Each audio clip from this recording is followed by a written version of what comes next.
مالك يا ابني في ايه؟ مالك اتخضيت ليه كده؟ هو يا بابا هتبطل انت تطب عليا بالطريقه دي؟ ادخل زي ما انا عايز، بيتي وشاري بفلوسي، هتشاركني في فلوسي؟ طب براحتك يا حاج، طب براحتك. ايوه كده، اظبط نفسك.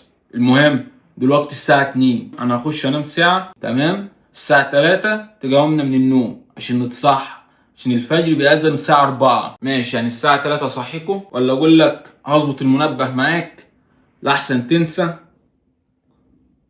عشان انا هنام ساعة لان انا جاي تعبان، بعد ساعة تقوم. لا ما تظبطش المنبه، انا كده كده صاحي اصلا، ما تخافش انا اصحيك. بلاش اظبط المنبه يعني، على مسؤوليتك. على الساعة 3 كده اصحيك. ماشي انا هتفرج على كام فيديو، اعمل لكم حتة اكلة، انما ايه انت اللي هتعمل لنا الاكل يعني، هتتسحروا سحور حلو. ماشي يا عم، ما تنساش الساعة 3 تقومنا عشان الفجر بيأذن الساعة 4. ماشي.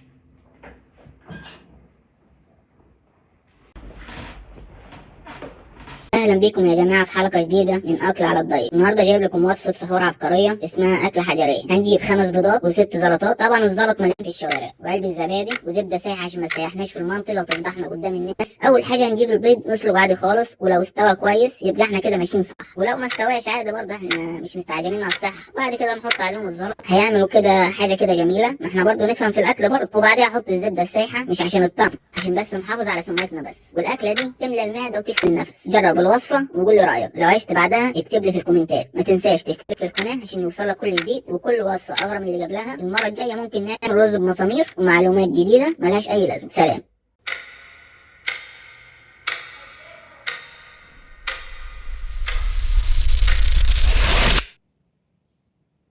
انا نسيت اصحي بابا عشان يتسحر، ده كده هيموتني.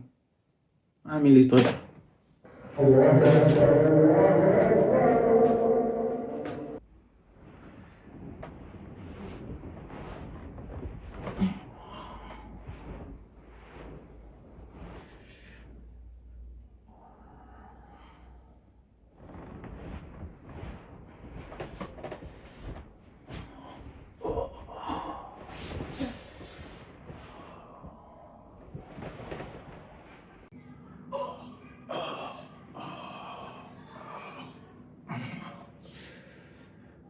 هو النهار طلع امتى؟ احنا متسحرناش.